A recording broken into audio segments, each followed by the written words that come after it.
सुप्रभात विद्यार्थियों। आज हम प्रसिद्ध नाटककार और एकांकिकार सेठ गोविंद दास जी का संक्षिप्त परिचय और उनके द्वारा लिखित ईद और होली एकांकिका अध्ययन करेंगे।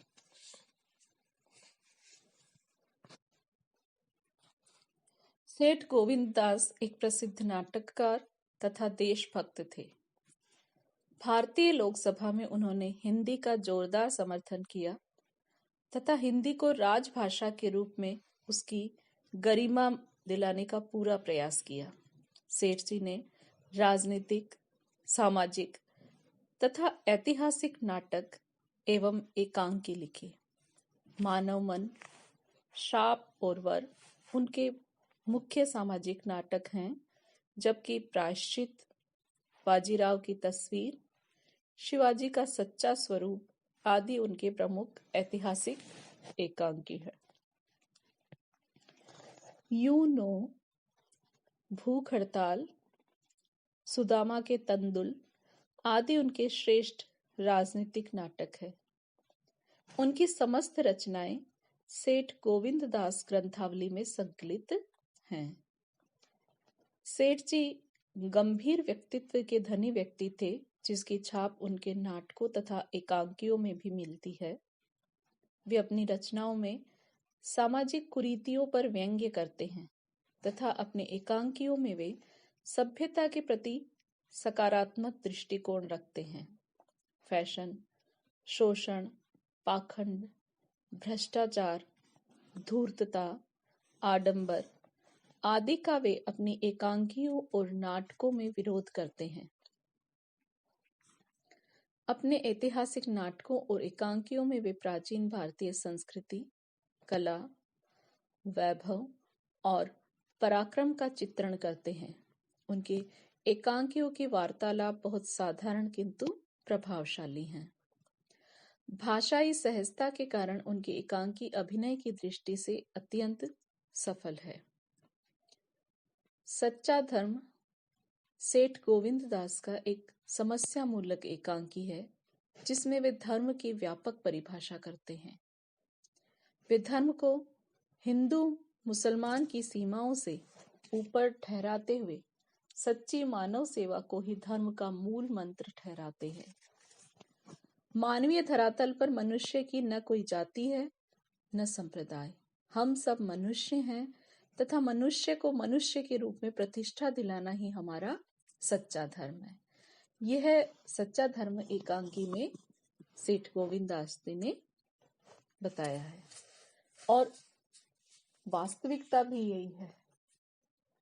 जाति, धर्म, संप्रदाय ये चीजें तो इस पृथ्वी पर जन्म लेने के बाद हमारे साथ जुड़ती है। ईश्वर तो मनुष्य के रूप में ही हम सबको जन्म देता है और क्षेत्र, धर्म, वर्ग, संप्रदाय ये सारे बंटवारे मनुष्य के द्वारा किए गए हैं। हमारे ही द्वारा ये दीवारें खड़ी की गई है कि वैसे तो सभी मनुष्य हैं और सब समान हैं। इनके द्वारा रचित ईद और होली एकांकी हमारे पाठ्यक्रम में है। इसका संक्षेप में बता देते हो। सेठ गोविंद दास हिंदी के बहुत बड़े पक्षधर थे तथा मूलतः नाटककार थे।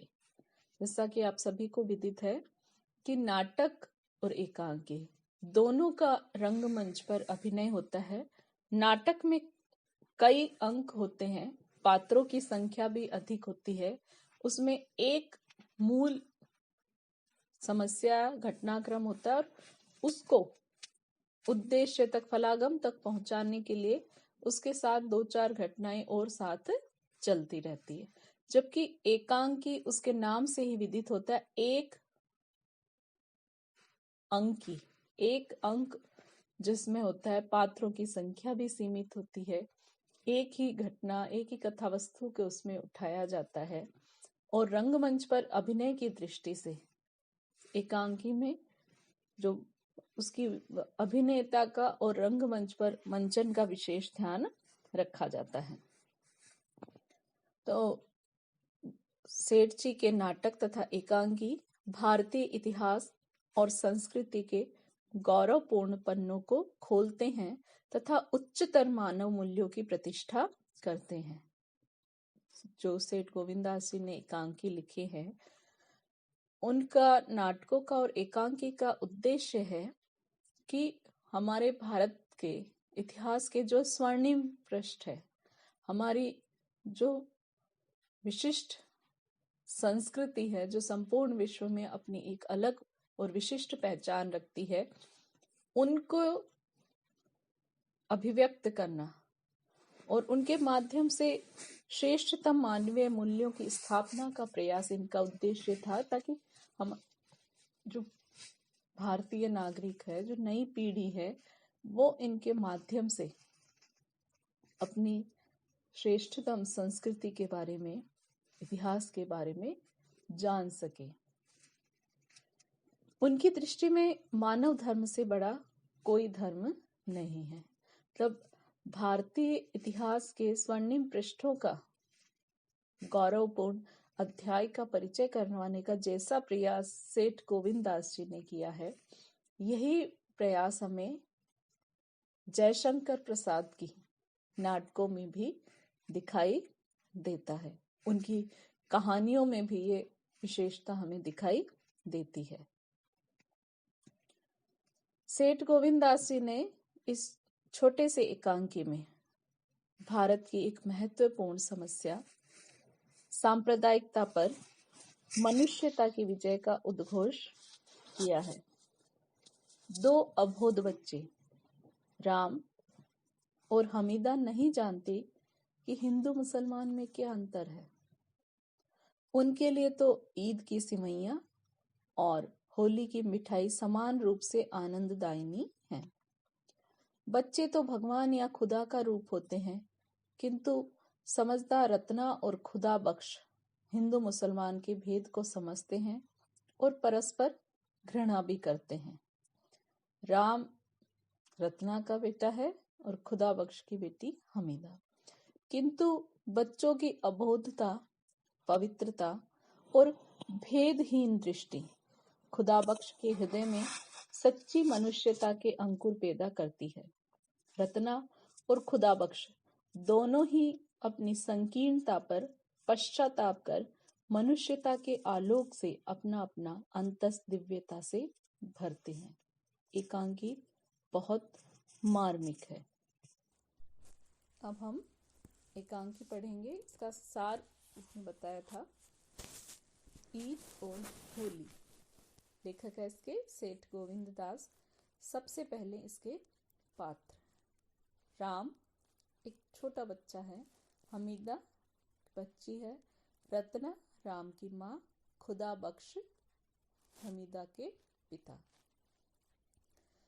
स्थान जो कि दृश्य जिसका मंजन एकांकी का रंगमंच पर होता है, तो ये सारा इसमें बताया जाता है। स्थान है एक नगर। पहला दृश्य है, स्थान है गली और समय संध्या।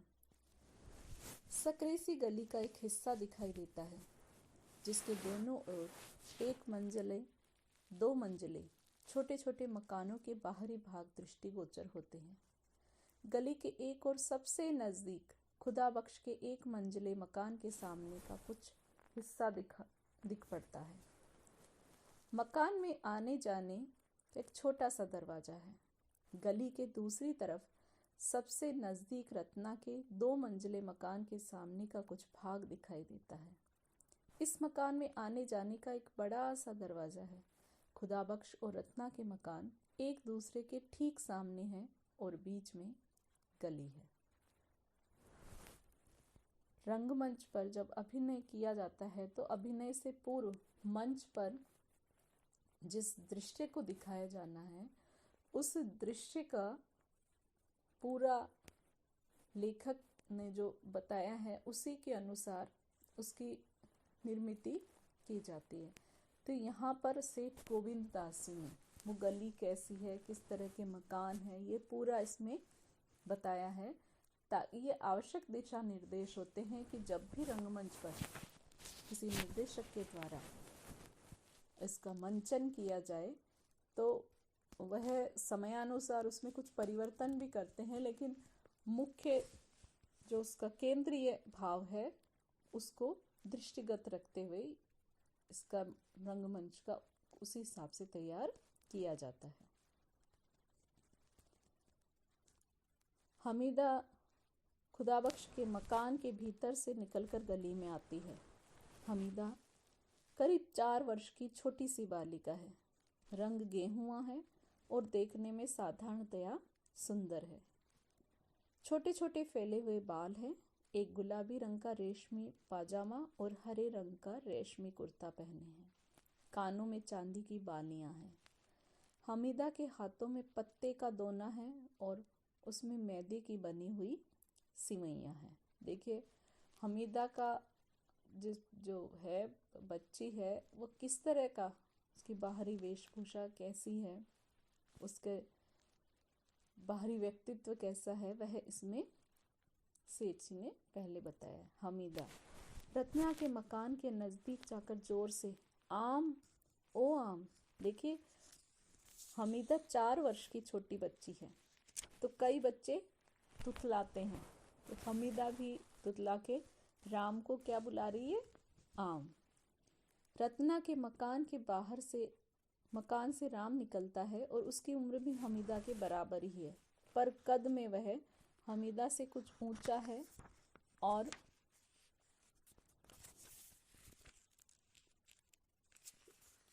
शरीर से भी कुछ मोटा है। रंग गेहुआ और देखने में बुरा नहीं है। एक सफेद जांघिया पहने है और उसके ऊपर वैसा ही कुर्ता। राम हमीदा को देखकर ओ हम्मू। देखो बच्चों के संवाद में कितनी सरलता सहजता होती है, यह विशेष बात है जिसे हम यहाँ देख रहे हैं। संवाद जो है बिल्कुल संक्षिप्त, प्रभावी, और बच्चों की जो सहजता है, उनके व्यक्तित्व में सरलता है, अपनत्व है। देखो क्या हमीदा नहीं कह रहा, वो कह रहा है हम्मू। ये उनके अपनत्व और प्रेम को इसमें दर्शाया है। हमीदा हाँ आम आम आद ईद ईद सिवैयां दिखाते हुए जे।